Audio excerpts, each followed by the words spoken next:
Yuk kembali lagi di channel MV Official. Halo guys, apa kabar kalian? Mimin harap kalian bahagia selalu. Di video kali ini kita akan melanjutkan cerita manhwa pembela kebijaksanaan dan keadilan.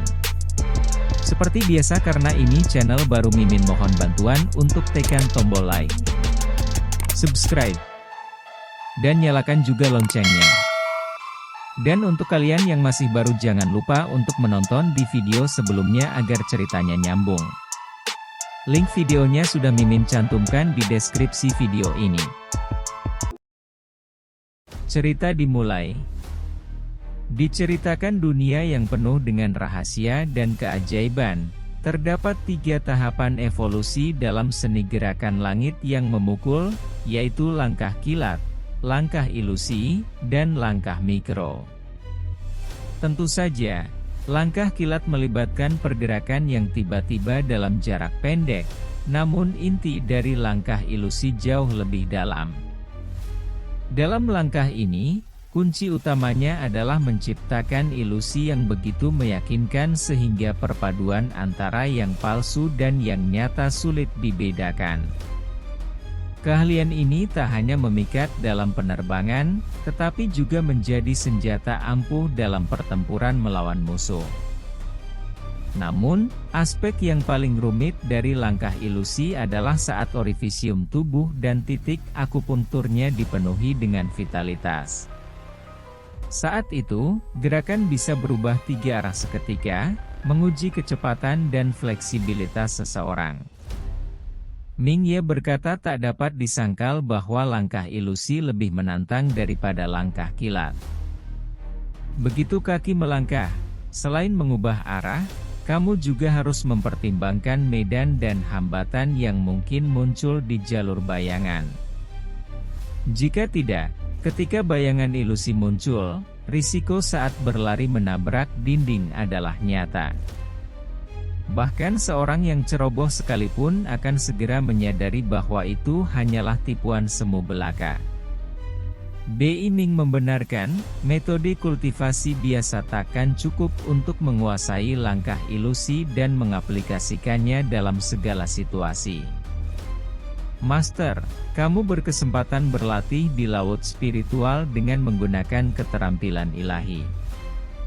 Di dalam laut spiritual, Ming-Ye bertanya, apakah ini benar-benar laut spiritualku? Mengapa rasanya begitu sepi?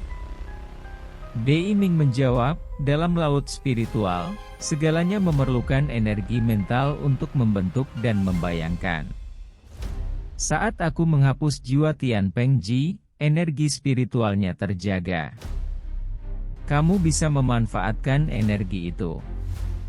Ming-Ye berkata, keterampilan merayu, keterampilan berjudi, keterampilan bela diri, bahkan energi spiritual, kelihatannya sang kakek ini benar-benar memiliki harta yang melimpah. Bi Ming menjelaskan, gerakan langit yang memukul dan segala keterampilan kecil lainnya, semuanya diambil dari ingatan Tian Peng Ji. Namun, keterampilan ilahi ini memiliki daya ajaib, dan hanya dapat diakses dengan jubah emas ilahi. Setahun berlatih di sini setara dengan 1/4 jam di dunia luar. Ming-Ye terkejut, 1/4 jam saja. Ya ampun, keterampilan ilahi ini sungguh luar biasa. Jika aku berlatih di sini selama beberapa dekade, maka di dunia luar, aku akan kembali sebagai sosok tak terkalahkan. Bi Ming melanjutkan, sayangnya, energi spiritual yang ada dalam Tian Peng Ji takkan bertahan lama, dan energi spiritualmu sendiri bahkan tak bisa memasuki laut spiritual ini. Sebelumnya, ada seorang pria hebat yang menggunakan keterampilan ilahi untuk membayangkan kecantikan tak terhitung, dan hasilnya laut spiritualnya berubah menjadi pesta mewah yang tak terbayangkan. Bi Ming menegaskan, Master, selama kamu berlatih dengan tekun, tak lama lagi kamu pun bisa mencapai hal serupa. Ming-Ye berkata, Apa cara yang lebih keren untuk memanfaatkan keterampilan ilahi di tempat ini yang begitu? Oh tidak, begitu kumuh. Ming Ye menegaskan, baiklah, lebih baik aku memanfaatkan waktu ini untuk berlatih langkah ilusi. Ming Ye bergumam, di dalam laut spiritual, segalanya harus dibayangkan, dan tingkat kesulitan menggunakan langkah ilusi berbeda tergantung pada berbagai latar belakang. Baiklah, mari aku mulai dengan menghadapi lingkungan hutan. Di dalam kota mekanis yang penuh keajaiban, tubuh fisik Ming Ye sedang berkultivasi. Tiba-tiba batu di sekitarnya berubah ke bentuk sosok monster batu. Tiba-tiba sosok tersebut hendak menyerang Ming Ye dari belakang. Ming Ye menyadari dengan kecepatan gerak, langkah ilusi. Ia menghindar ke samping dan menyerang monster batu dengan gelombangnya menerjang ke angkasa, hingga monster batu terpental menabrak dinding ruang. Dengan wajah marah sosok monster batu tersebut bangkit menatap Ming Ye. Ming Ye bergumam, berkat bantuan Bei Ming, aku kini mampu merasakan dunia luar. Aku telah berlatih di laut spiritual selama sebulan, dan langkah pertama dari langkah ilusi hampir selesai. Ming Ye bertanya, tapi, apa ini? Patung manusia batu? Bei Ming menjawab, sayangnya, aku tak punya petunjuk pasti. Ia terlihat sangat kuat dan mampu menahan serangan biasa. Master, lebih baik fokuskan pukulanmu. Ming Ye berkata saat melintasi perjalanan yang berliku, pemandangan mayat tergeletak di sepanjang jalan. Sedikit luka yang disebabkan oleh mekanisme, namun mayoritas dari mereka tewas akibat pukulan yang dahsyat. Pastilah ulah para patung manusia batu itu. Bei Ming menjawab hakikat area sungai roh magis adalah melatih para murid. Semua cobaan akan dihadapi dan diakhiri dengan penghargaan. Kita telah melewati berbagai mekanisme, namun belum melihat apapun sebagai penghargaan. Penghargaan di kota bulan mungkin tersembunyi pada para patung manusia batu itu. Ming Ye berkata, baiklah, jika begitu, aku akan mematahkan kepala-kepala patung manusia batu ini. Ming Ye terbang dan menggunakan illusionary steps. Ia bergumam, aku ingin tahu, apakah mereka menyimpan rahasia apapun. Patung manusia batu mengaum bergerak menyerang bayangan Ming Ye. Lalu Ming Ye bergerak tepat di depan patung manusia batu. Ia menyerang menggunakan Broken Virtual Finger. Tepat di depan dahi kepala patung manusia batu. Hingga patung manusia batu terpental. Ming Ye terus menyerang patung manusia batu lainnya menggunakan pedang. Menebas mereka semua hingga terpotong menjadi beberapa bagian yang menjadi formasi kekuatan roh. Bei Ming berkata, Master, ini seharusnya merupakan formasi kekuatan roh. Alasan mengapa seorang prajurit dapat mengeluarkan kekuatan roh dalam waktu yang lama adalah karena formasi kekuatan roh sudah terkonsentrasi di dalam tubuh. Formasi kekuatan roh pada patung manusia batu sangat istimewa dan dapat diserap langsung. Ming Ye mengambil formasi kekuatan roh dan bergumam, kekuatan roh yang kuat ini. Jika aku membunuh beberapa patung manusia batu lagi, aku pikir aku bisa menembus lagi dan menjadi seorang prajurit seni bela diri. Ming Ye menyadari bahwa kekuatannya telah menerobos ke tingkat murid kelas 10. Ming Ye berkata, jika tebakanku benar, maka kota bulan adalah tempat yang membantu murid menjadi seorang prajurit. Aku khawatir bahwa di luar kota bulan akan penuh dengan para prajurit. Bei Ming menjawab, benar, aku pikir batas atasnya akan ditingkatkan menjadi prajurit dari kota bulan. Mereka yang menggunakan harta rahasia untuk menurunkan tingkat keahlian akan mulai melepaskan belenggu tersebut. Ming Ye berkata, setelah 1 hari berburu dan memurnikan, keahlianku telah naik menjadi tingkat tertinggi murid kelas 10. Ada lebih dari 50 formasi kekuatan roh di dalam tubuhku. Sudah waktunya mencari tempat untuk menembus menjadi prajurit. Saat sedang bergerak maju, Ming Ye menginjak cairan merah di lantai. Dari kejauhan ia melihat seorang terduduk lemas di lantai.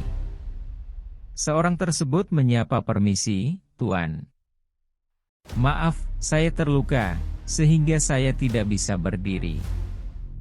Ming Ye sedikit khawatir, "Tidak apa-apa. Luka-lukamu?" Ming Ye bergumam, "Lukanya sepertinya bukan akibat mekanisme. Orang yang mencapai tahap ini pasti memiliki kekuatan besar, tetapi dia luka seburuk ini." Seorang tersebut melanjutkan, "Saya beruntung bertemu dengan pewaris emas. 2 orang anak buahnya bersatu untuk melukai saya. Aku mungkin sudah mati kalau aku tak punya cara untuk menyelamatkan diriku. Namun meski begitu, karena tempat penyimpanan ruangku direbut, aku hanya bisa menunggu kematian," ujarnya. Ia berkata, "Tuan, bisakah Anda memberi saya makanan biasa dan obat-obatan? Saya akan menukarkan 3 koin token ini untuk mereka. Aku tidak kompetitif." Tanpa berpikir panjang, Ming Ye segera mengeluarkan makanan dan obat-obat untuknya. Ming Ye bergumam, pastilah dia telah kelaparan selama berhari-hari. Dalam keadaan kenyang dan berusaha menyembuhkan diri, seseorang tersebut berterima kasih atas makanannya. Seorang itu berkata, "Maafkan ketidakpercayaku sebelumnya. Jika kalian ingin menyerangku karena kelemahanku, maka aku akan terpaksa menggunakan ini." Ming Ye bertanya, "Apa ini?" Dengan tersenyum seorang itu menjawab, "Sihir biru. Ini adalah harta teratas dari sekte Tiangong. Begitu diluncurkan, tidak ada yang bisa bertahan dalam jarak 10 mil dari tingkat tertinggi." Mendengar penjelasannya, Ming Ye terkejut, bergumam, "Astaga. Beruntung aku tak melakukan apapun. Orang-orang yang mencapai tahap ini memang sangat kuat." Tawa bergema, seseorang itu berkata, "Janganlah gugup. Ini adalah benda paling berharga yang telah kupelihara selama bertahun-tahun. Aku tak ingin menggunakannya kecuali jika terpaksa. Namaku Yi Baifang, murid dari sekte Tiangong, dan pewaris keluarga perak. Aku Ming Ye, murid dari sekte Matahari Merah." Yi Baifang berkata, "Jalan menuju kultivasi ini penuh bahaya. Sangat jarang orang lain memberikan bantuan. Ming, jika kau mau, aku akan memberitahukan segala yang kumiliki." Ming Ye bertanya, "Sebagai anggota keluarga perak, kau pasti mengetahui banyak tentang area Sungai Roh Magis. Apakah kau tahu asal-usul 4 keluarga emas dan area Sungai Roh Magis?" Yi Baifang menjawab, "Area Sungai Roh Magis didirikan oleh sekte Tai di zaman kuno, terutama untuk melatih para murid. Pada saat itu, status sekte Tai bisa dibandingkan dengan ke-9 tanah suci saat ini. Akhirnya, tidak semua kekuatan bisa membangun gua seperti ini." Ming Ye berkata, "Tidak heran banyak kekuatan yang terlibat." Yi Baifang menjelaskan, "Jika 4 keluarga emas tidak menghalangi pesan, pasti banyak kekuatan yang terlibat. 4 keluarga emas adalah 4 keluarga teratas dari 9 keluarga emas dalam dinasti Qinglong, dan pengaruh mereka bisa merambah hingga ke negara Yan. Mereka adalah keluarga Gong, keluarga Qi, keluarga Tian, dan keluarga Lu." Ming Ye bertanya, "Jadi, negara Yan adalah negara bawahan dinasti Qinglong?" Yi Baifang menjelaskan dinasti Qinglong memiliki 19 negara bawahan, masing-masing memiliki beberapa negara bawahan. Tentang negara yang itu terlalu kecil untuk disebut negara bawahan. Sambil mendengarkan, Ming Ye terkejut mendengar negara yang bahkan tidak memiliki kualifikasi sebagai negara bawahan. Yi Bai menambahkan kemunculan area sungai roh magis mungkin akan membawa perubahan bagi negara Yan. Keluarga Fang mendapatkan informasi rahasia bahwa negara Dongqi, salah satu negara bawahan, sedang bersiap untuk membawa negara Yan di bawah yurisdiksinya dan menjadikannya sebuah prefektur. Mendengar penjelasannya, Ming Ye berkata dengan wajah aneh, saat ini bahkan bukanlah negara. 2 jam kemudian, Yi Baifang berkata, Ming, aku senang bertemu denganmu hari ini. Aku akan mencari tempat bersembunyi hingga akhir ujian. Jangan ragu untuk datang ke keluarga Fang jika kau membutuhkan bantuan di masa depan. Ming Ye pergi dan berkata, baiklah, selamat tinggal. Saat berpisah, Yi Baifang bergumam, kekuatan dasar Ming sangat kuat. Aku khawatir kekuatannya bisa dibandingkan dengan pewaris emas. Aku tak bisa membayangkan bahwa negara yang memiliki seorang jenius seperti ini. Dia memiliki karakter yang baik. Orang seperti ini pantas menjadi temanku, ujarnya. Ming Ye terus berjalan maju dan bergumam, ada 10 hari lagi sebelum area ini ditutup. Aku harus bergegas. Aku pikir aku akan keluar dari kota bulan segera. Setelah sampai di suatu ruangan, Ming Ye melihat sebuah pilar yang megah. Ia bertanya, apa ini? Bei Ming menjelaskan, Master, pilar-pilar ini digunakan untuk menembus negara prajurit. Jumlahnya terbatas, 6 di antaranya sudah digunakan. Mereka diukir dengan formasi tambahan, yang sangat membantu untuk kultivasi. Ada formasi pelindung di sekitarnya untuk memastikan bahwa kamu tidak akan diganggu. Ming Ye melompat dan duduk bersila di atas pilar. Ia berkata, setelah aku duduk di atasnya, energi spiritualku melonjak di dalam diriku, dan aku tak sabar memiliki kekuatan roh unik seorang prajurit. Ini luar biasa. Aku akan menembus negara prajurit di sini. Bei Ming menjelaskan, ada berbagai bentuk kekuatan roh, dan setiap kekuatan roh memiliki efek yang berbeda. Sebagai contoh, serangan erosi Wan Dou Huang terhadapmu adalah jenis kekuatan roh erosi yang tersembunyi, namun itu bukan hal yang langka. Beberapa kekuatan roh umum, tetapi memiliki fitur yang praktis. Ada kekuatan kusut, kekuatan disintegrasi, kekuatan perekat, kekuatan penyatuan, kekuatan goncangan, kekuatan hampa, kekuatan bulu sapi, dan lain sebagainya. Master, jenis kekuatan roh apa yang ingin kamu latih? Ming Ye berkata, pada hari itu, Lan Su diculik. Aku melewati krisis karena adanya kekuatan tak dikenal yang tersembunyi di dalam tubuhku akibat kemarahan. Bei Ming berkata, seharusnya adalah emosi kamu yang menarik kekuatan sihir dari pil berkualitas tinggi untuk pemantapan dasar. Apakah kamu ingin? Ming Ye berkata, iya. Aku telah bertarung sepanjang jalan hingga sekarang dan mengalami begitu banyak petualangan.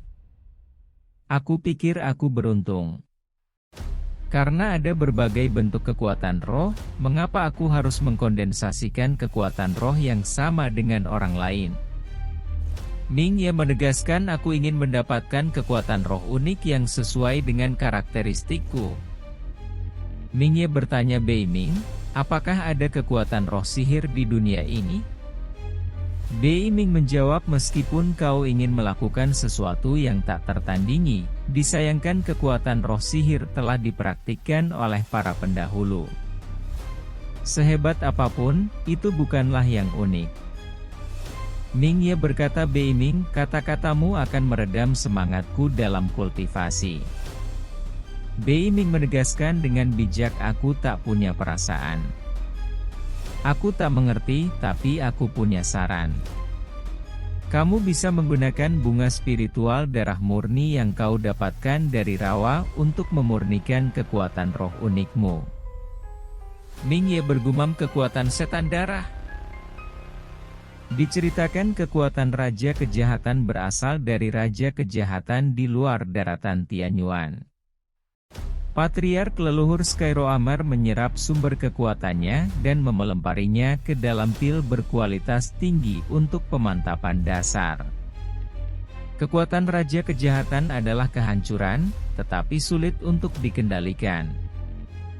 Bunga roh darah murni tumbuh di rawa darah suci dan memiliki afinitas dan kendali yang bagus terhadap energi Qi.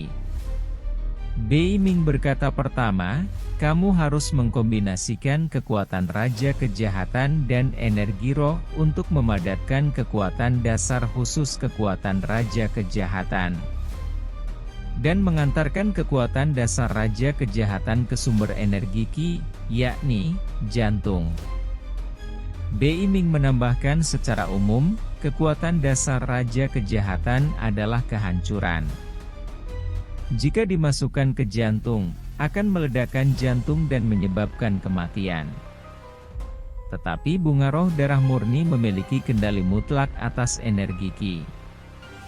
Di jantung dengan energi Qi paling banyak, bahkan kekuatan dasar Raja Kejahatan pun tidak bisa menghilangkan kendali bunga roh darah murni. Oleh karena itu, ketika kamu memurnikan kekuatan dasar Raja Kejahatan, kamu perlu menyerap dan memurnikan bunga roh darah murni untuk meningkatkan kendali MU terhadap energi Qi.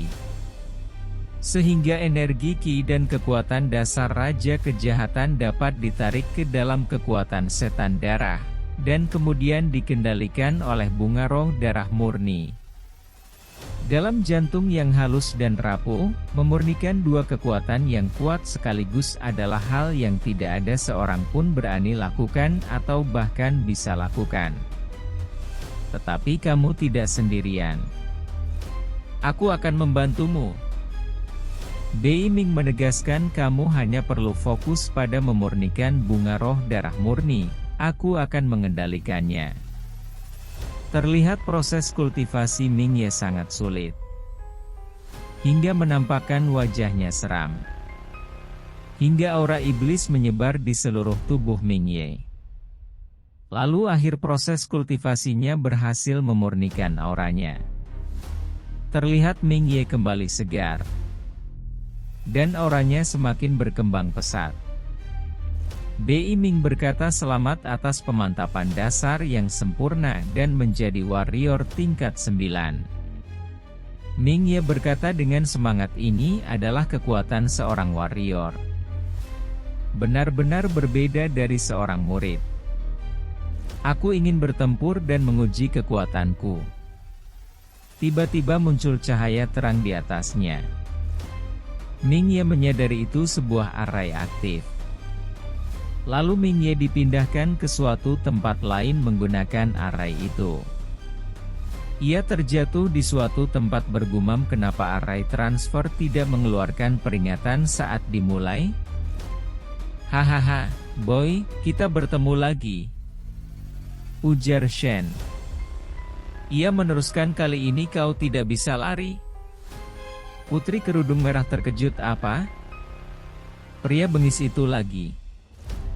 Si kerudung merah? Ujar Ming Ye. Kenapa kau memanggilku si kerudung merah? Tanya seorang putri.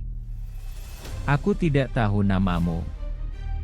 Kau memakai topi merah. Jawab Ming Ye. Seorang putri berkata, meskipun begitu, kau tidak bisa memanggilku demikian. Dan aku bukan kecil. Tidak ada yang bisa dibantah.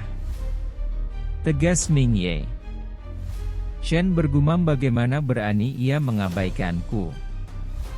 Bagaimana kau bisa merendahkan Kanku? Teriaknya dengan kesal. Tiba-tiba Shen menyerang Mingye.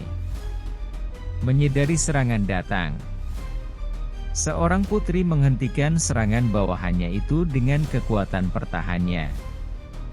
Kenapa kau lakukan itu, putri? Tanya Shen. Dia adalah temanku, jawab seorang putri. Mendengar itu Mingye terkejut. Teman?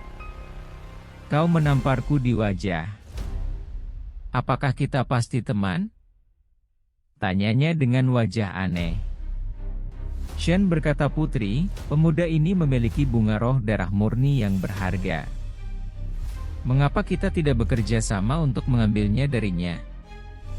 Putri menjawab, Shen, kau juga memiliki banyak barang baik, bukan? Bagaimana jika kami membunuhmu dan membagi hartamu? Tanyanya dengan menyindir. Wu Jitian termenung. Dan rekannya Tianzuki maju ke depan berkata, ya, kita tidak bisa berbuat apa-apa terhadap teman Anda, yang maha kuasa. Tetapi bunga roh darah murni tidak terbeli. Apakah kalian tidak ingin mendapatkannya? Putri menjawab, Yan, alasan kenapa kalian berdua begitu angkuh adalah karena kalian berpikir kekuatannya lebih lemah daripada kalian. Baiklah, saya sarankan kalian untuk melawannya 1 lawan 1. Jika ia kalah, ia akan memberikan kalian bunga roh darah murni. Mingye bergumam, saya tidak percaya bahwa gadis ini mempercayai saya begitu banyak. Tetapi saya telah menyerap bunga roh darah murni. Avatar Overlord Blood berkata dengan songong menarik. Apakah kita bisa berpartisipasi? Putri berkata, Tianzuki, Avatar Overlord Blood, dan Wu Jitian, Avatar Violet Gold, apa yang kamu ingin lakukan? Avatar Overlord Blood berkata, yang maha kuasa, meskipun kita adalah avatar, kita tidak dapat dibandingkan dengan avatar Rose Finch Anda. Sekarang orang ini memiliki bunga roh darah murni, mengapa kita tidak membaginya? Mingye menimpali si kerudung merah, karena kelakuan kejam ini ingin mengambilnya dari saya. Saya khawatir status putri Anda tidak dapat menakuti mereka. Anda adalah putri dan ini adalah wilayah dinasti Qinglong. Saya bukan seorang penakut yang berdiri di belakang wanita. Jadi, izinkan saya menangani hal ini. Putri menjawab, saya tidak menakut-nakuti mereka dengan status saya. Kepercayaan diri saya datang dari kekuatan saya. Dan jangan memanggil saya si kerudung merah. Tanyanya dengan kesal. Wu Jitian dan Tianzuki menghampiri Mingye. Kenapa berani kamu kasar ke saya? Tanya Wu Jitian dengan kesal. Kamu menghina 4 ahli waris emas. Apa kamu ingin mati sekarang? Tanya Tianzuki dengan ancaman. Putri menimpali, betapa bodohnya kamu. Ia adalah ahli waris altar abadi. Anda harus menelan kepridean Anda. Wu Jitian dan Tianzuki beserta avatarnya terkejut. Apa? Altar abadi? Itu adalah salah satu dari 4 wilayah bumi surga, yang terbaik dari daratan Tianyuan. Kenapa orang seperti itu ada di sini? Gumamnya. Wu Jitian berkata, tolong jangan menipu kami, yang maha kuasa. Pada tingkat pertama, saya telah bertarung dengannya dalam keadaan setara. Meskipun ia tidak lemah, ia tidak memenuhi syarat sebagai murid bumi surga. Sekarang saya sudah kembali ke peraya tingkat 7, ia baru saja melewati tingkat peraya 9, jadi lebih mudah bagi saya untuk menaklukkannya. Mingye berkata, 3 langkah. Jika saya tidak bisa menaklukkan Anda dalam 3 langkah, saya akan memberikan Anda bunga roh darah murni. Wu Jitian kesal. Ia berteriak, walaupun Anda benar-benar dari bumi surga, saya tidak lebih lemah dari Anda. Wu Jitian bergerak menyerang menggunakan kekuatan Punch Corundum. Lalu Ming Ye menyerang bersamaan dengan kekuatan Punch Stone Throwing. Saat beradu serangan, Wu Jitian terkejut dan berkata, apa jenis kekuatan roh ini? Kekuatan batu jade emasku tidak dapat menahannya. Putri bergumam, apa ini sebenarnya? Saya belum pernah mendengar tentangnya. Kekuatan ini lebih merusak daripada kekuatan api suci saya. Dalam keterkejutan semua orang, Wu Ji ditekan oleh kekuatan Ming Ye. Ia terpental ke dinding belakangnya hingga memuntahkan cairan merah. Saat dalam keadaan terjatuh, Wu Jitian menyadari Ming Ye kembali menyerang. Ming Ye menyerang sambil berkata, masih ada 2 langkah lagi. Wu Jitian berusaha menahan serangan dengan kekuatan telapak emas. Kekuatan Ming Ye yang luar biasa tidak dapat ditahan oleh Wu Jitian. Boom! Serangan Ming Ye menembus hingga ke belakang dan menghancurkan beberapa pilar. Wu Jitian terjatuh dan Ming Ye menghampiri. Ming Ye berkata, hanya ada 1 langkah tersisa. Apakah kamu ingin melanjutkannya? Dengan keadaan lemah, Wu Jitian berkata, saya kalah. Penerus altar abadi memang layak untuk dihormati, ujar Tianzuki dengan kagum. Ia memberi hormat menambahkan, saya adalah Yan Lu dari keluarga Lu, keluarga emas. Bolehkah saya tahu namamu? Ming Ye menjawab dengan gaya superior, saya adalah Matchless Ye dari altar abadi. Nama yang angkuh. Gumam semua orang terkejut. Putri berkata, hei, saya tidak mengira Anda lebih kuat daripada yang saya kira. Kami ada di sini untuk kesempatan. Tidak perlu bertarung. Putri berbisik ke Ming Ye, orang-orang ini memiliki banyak keterampilan, tetapi mereka tidak ingin menggunakannya. Kamu mungkin tidak dapat mengalahkan mereka dalam pertarungan. Lebih baik berhenti sekarang. Ming Ye bergumam, mulutnya tidak bergerak. Bagaimana kata-katanya dapat dikirimkan ke telinga saya? Bei Ming berkata, itu adalah kemampuan paling dasar seorang pejuang. Kamu hanya perlu mengompres kekuatan rohmu sesuai dengan bahasa yang diajukan untuk mengirim suara ke sasaran. Mudah untuk digunakan. Yan Lu membungkuk dan berkata, kami akan patuhi perintah Anda, Yang Maha Kuasa. Saya menyarankan Anda mengeluarkan token pas dan buka lapangan pertarungan setan di sini, ujarnya. Diceritakan pada era dinasti 5 kemuliaan, jika konflik internal terbesar dihadapi oleh sekte Haotian, maka ancaman dari kekuatan asing terbesar datang dari para demon asing. Demon asing tidak hanya mengancam keutuhan dinasti 5 kemuliaan, tetapi juga merupakan kesengsaraan bagi tanah Tianyuan. Pada masa itu, kemaharajaan dinasti 5 kemuliaan pernah memimpin pasukannya untuk bergabung dengan pasukan dari 4 distrik bumi surga untuk berperang melawan demon-demon tersebut dalam retakan ruang waktu.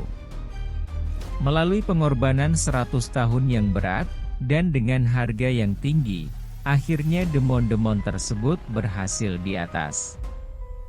Tempat itu disebut sebagai lapangan pertarungan demon. Ming Ye berkata, kalau mereka sudah lenyap, apa alasan saya untuk pergi ke sana? Bei Ming menjawab, saya tidak tahu bahwa demon-demon tersebut telah lenyap setelah kehancuran sekte Tai. Tempat ini mungkin menjadi tempat uji coba. Dengan kata lain, semua uji coba akan dilakukan sesuai dengan cara yang ditempuh oleh sekte Tai. Ming Ye bergumam, tidak mungkin saya pulang hanya dengan tangan kosong. Lebih baik saya mencari cara untuk mengaktifkan token dengan bantuan mereka. Ketika token diaktifkan, sosok bayangan leluhur Tai muncul. Ia berkata ketika kalian masuk ke kunjungan ke Tai, hal itu menunjukkan bahwa kalian semua merupakan disiplin yang berkualitas tinggi. Setelah kamu mengumpulkan 1 juta poin, token PAS akan otomatis mengantarkan kamu kembali ke lantai ketiga untuk pertumbuhan yang lebih lanjut. Wu Jitian bertanya, tapi bagaimana jika tidak ada demon di lapangan pertarungan demon? Apakah kita tidak akan pernah kembali ke dunia luar? Leluhur Tiai menjawab, jika demikian, 5 token PAS dapat digunakan untuk membuat rangkaian transfer sekali pakai, sehingga kalian dapat kembali keluar. Mingye bergumam, oke, sekarang saya sudah mengerti. Hanya jika saya memiliki 5 token PAS, saya bisa kembali keluar dengan aman. Mingye bertanya, saya sudah punya 7 token. Bagaimana dengan kalian semua? Sambil menunggu jawaban mereka, Ming bergumam, hehe. Dengan bantuan Bei Ming, saya memanfaatkan peta pemimpin untuk menemukan kesempatan dan berhasil membunuh Jian Wei untuk mendapatkan 7 token. Saya berpikir orang-orang ini mungkin tidak memiliki pengalaman yang sama di daerah spiritual magis seperti yang saya alami. Putri berkata, saya memiliki 5 token. Hei, Wuji dan Tiansu, saya ingat kalian berdua memiliki 4 token setiap satu, bukan? Avatar Overlord berkata, hei, Ming, bisakah kau memberikan kami beberapa token PAS milikmu?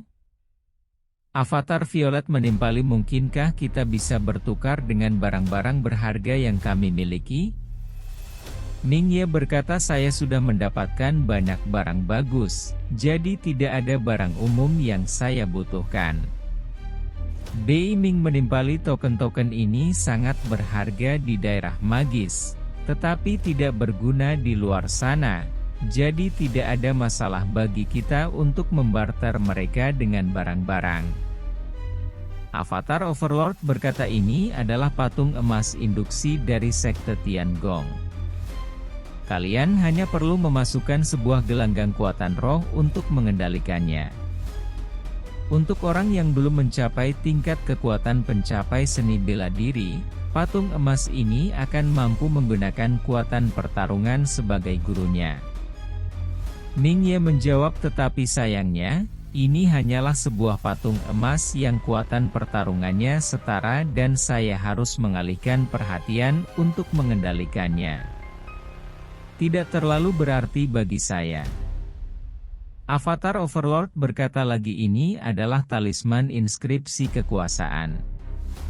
Dengan menandai senjata dengan inskripsi tertentu, kamu dapat mengubahnya menjadi senjata harta karun. Talisman ini dapat meningkatkan kekuatan roh pengguna hingga 30%. Bei Ming menjelaskan, naik 30%.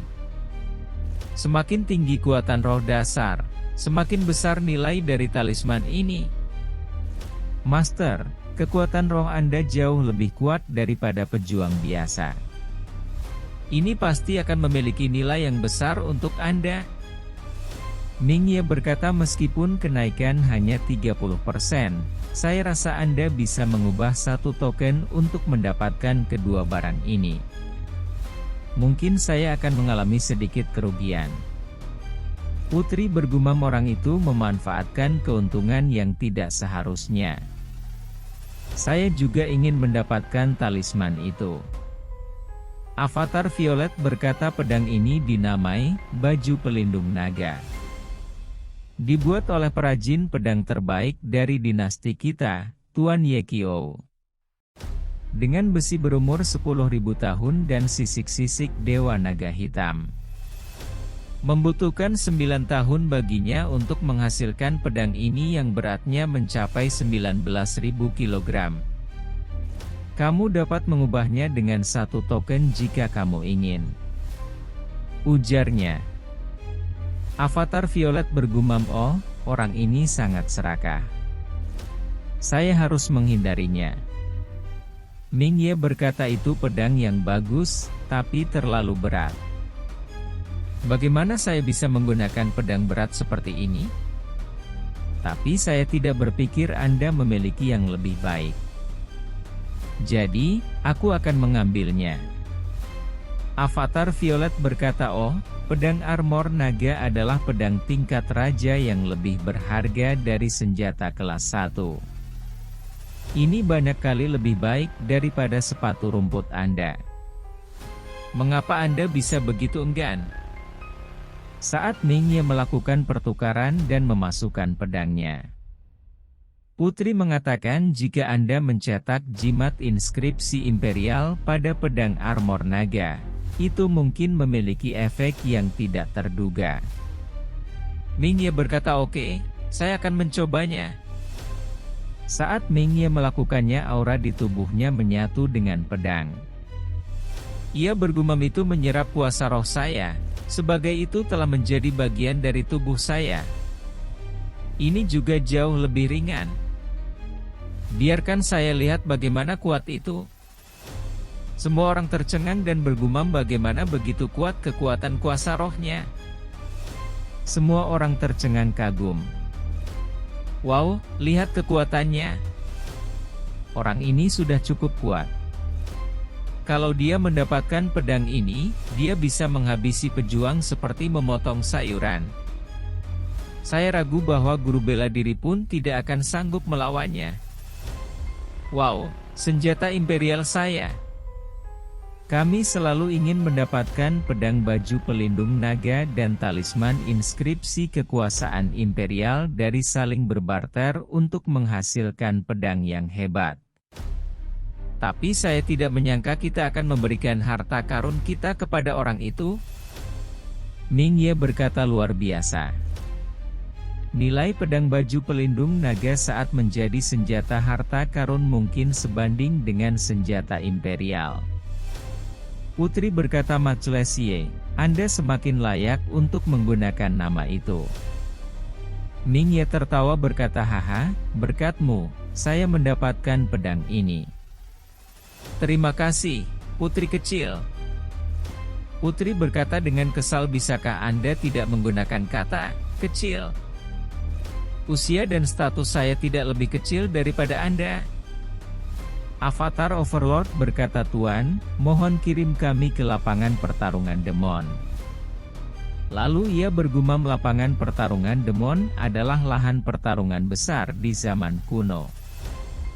Banyak peluang ada di sana. Apa yang saya hilang harus diisi di sini. Bayangan leluhur Tiai berkata, baiklah. Di ujung tanah lain ada lapangan pertarungan demon. Semoga beruntung. Lapangan pertarungan demon. Ming Ye bertanya-tanya, ini adalah lapangan pertarungan demon. Sepertinya tidak ada demon di sini. Apakah mungkin mereka sudah dilumpuhkan oleh kekuatan dahulu kala? Yan bergumam, jika itu benar, itu kerugian besar. Tiba-tiba sebuah binatang magis tingkat kedua, Raja Elang berbulu hitam muncul. Putri berkata, bagaimana berani binatang tingkat kedua melawan saya? Lalu ia menyerang dengan kekuatan Rose Finch Finger. Sebagian elang terbakar dan mati terjatuh. Kemudian Ming Ye menyerang dengan kekuatan The Blood Devil Force. Sebagian elang terpotong dan mati terjatuh. Ming Ye bergumam, terlihatnya cahaya merit ini merupakan poin merit dan telah tercatat oleh token. Ia menambahkan, bagi pejuang biasa, sulit untuk melawan binatang magis tingkat kedua. Tanpa kerjasama dari 3 atau 5 orang, mereka tidak akan terbunuh. Mereka berhasil menghabisi begitu banyak dalam sekali tembakan. Para pewaris emas benar-benar luar biasa. Dei Ming berkata, Master, saya merasakan banyak binatang magis kuat bersembunyi di dalam lapangan. Mungkin tidak ada banyak binatang magis seperti elang berbulu hitam yang mudah dilawan. Lebih baik kita bertarung untuk memperoleh poin merit secepat mungkin. Mingye berkata bagus, saya akan mengikuti saran Anda. 1 jam kemudian, Wu Jitian berkata mereka hanya kabur. Itu bosan. Saya ingin menghabisi lebih banyak. Mingye berkata saya menghabisi ratusan elang berbulu hitam untuk mendapatkan 2000 poin merit. Terlalu jauh dari 1 juta. Mingye bertanya-tanya namun ada demon di sini. Apa artinya? Apakah demon-demon ini akan menyerang tanah Tianyuan sekali lagi? Ataukah mungkin demon-demon ini tidak pernah mati? Putri berkata sulit untuk dijudi. Semoga yang terakhir itu. Tiba-tiba Raja Elang muncul mendekati mereka. Putri terkejut tapi itu binatang magis tingkat keempat, Raja Elang berbulu hitam. Terlihat sosok Raja Elang di atas mereka. Wu Jitian berkata tidak heran bahwa binatang-binatang itu kabur begitu cepat. Mereka pasti pergi untuk mendatangkan bantuan. Yan Lu berteriak lari. Kekuatan pertarungan binatang magis tingkat keempat sama dengan Grandmaster seni bela diri. Kita tidak bisa mengatasinya. Avatar Violet berteriak target terlalu besar ketika kita berkumpul, jadi marilah kita menyebar. Mingye berkata mari kita pergi ke arah ini. Terlihat Raja Elang mengejar ke arah Mingye. Putri bertanya mengapa binatang ini terus-menerus mengejar kita? Mingye menjawab kamu menghabisi paling banyak elang berbulu hitam. Jadi binatang ini terus mengejarmu. Putri berkata tampaknya binatang ini tidak lebih lambat daripada kita. Apa yang bisa kita lakukan? Kita tidak bisa terus berlari. Mingye bertanya Beiming, bisakah kamu menakut-nakuti binatang ini dengan ide keagungan? Atau bisakah saya menggunakan koin seni bela diri untuk mengusirnya? Beiming menjawab Master. Kita berada di retakan ruang waktu dan nafasku tidak bisa dilepaskan. Jika kamu menggunakan koin seni bela diri, kamu hanya dapat memberikan serangan seperti Grandmaster seni bela diri. Tapi Grandmaster seni bela diri biasa tidak akan sanggup melawan Raja Elang berbulu hitam. Jika kamu bertindak terlalu cekat, tidak akan efektif, malah akan membesarkan kemarahannya. Ia menambahkan, ada lembah sempit di Bukit Batu Hitam di depan ke kiri, ke situ kita bisa kabur. Raja Elang berbulu hitam terlalu besar untuk melewati lebaran lembah itu. Mingye memegang tangan Putri dan berkata ke sini. Putri dengan kesal berkata jangan sentuh aku, penyusup. Mingye berkata dengan tenang Putri kecil, kita dalam bahaya sekarang. Saya tidak punya waktu untuk memanfaatkanmu. Kamu masih peduli tentang persaingan itu? Saya tidak tahu akan menyentuh payudaramu selama pertarungan. Putri mengertakkan giginya bergumam kamu. Berhenti. Mingye berkata maaf, itu pemahaman yang salah. Prioritas kita sekarang adalah berlari. Terlihat Raja Elang menyerang dengan kekuatannya ke arah Mingye dan Putri. Mingye dan Putri terkena dampak ledakan yang besar hingga muncrat seteguk cairan merah. Beiming berkata Master, seranglah gunung itu dengan koin seni bela diri, dan kompensasikan impaknya dengan koin itu. Kamu akan hancur jadi kepieces jika kamu memukulinya. Sambil menyiapkan koin bela dirinya Mingye berkata Putri kecil, gunakan koin seni bela dirimu. Atau kita semua akan mati. Sambil menyiapkan koin bela diri juga Putri berkata baiklah. Jangan panggil saya Putri kecil lagi. Bum gunung ditembak dengan serangan koin bela diri. Hingga hancur membentuk celah kecil. Mereka terpental dan terjatuh. Lalu Putri bangkit berkata bagaimana binatang ini bisa membuatku seperti tikus yang tercemari air. Biarkan saya tunjukkan apa yang bisa saya lakukan. Ia bersiap dengan kekuatannya untuk menyerang Raja Elang. Beiming berkata itu adalah cap burung merak merah. Bahkan orang kegunaan tidak akan bisa menahannya. Putri Rose Finch memiliki harta karun yang bagus. Raja Elang terus mendekati mereka untuk menyerang. Merah Finch belum sempat Putri menyerang. Mingye bergerak cepat mengangkat Putri kabur ke arah celah gunung. Putri berteriak, "Apa yang kau lakukan?" Mingye berkata, "Biarkan aku pergi. Akan kuhabisi binatang ini. Kamu hanya seorang pejuang. Bagaimana kamu bisa memicu senjata seperti itu? Kamu ingin mati? Jangan terlalu gampang. Kita hampir sampai di sana." Dengan gerakan kilat Mingye dengan cepat menghindari Raja Elang. Lalu Beiming berkata, "Master, binatang ini akan mengejar Mu. Kumpulkan semua kekuatan roh ke kakimu, dan coba tingkatkan kecepatanmu." Mingye berteriak, "Langkah kilat." Ia memfokuskan kekuatannya ke kaki hingga melesat dengan cepat. Boom! Raja Elang menabrak dinding celah di perbukitan. Terlihat Raja Elang terhimpit di antara celah bukit dan tidak bisa melepaskan diri. Ia mengaum dengan suara yang kuat hingga getarannya terasa di sekitar mereka. Mingye berkata, "Kita akhirnya keluar dari bahaya. Kita aman sekarang." Tapi sepatu nimbus saya menjadi tidak berguna. Putri berkata, "Hei, kamu di sana. Kamu seharusnya lebih lembut. Pinggang saya hampir pecah karena kamu." Ia menambahkan, "Apa kamu yakin ini aman? Monster itu akan segera memecahkan lebar antara bukit." Boom! Raja Elang mengeluarkan kekuatannya hingga meledak luar biasa. Mingye berkata, "Bodoh. Monster itu terjebak.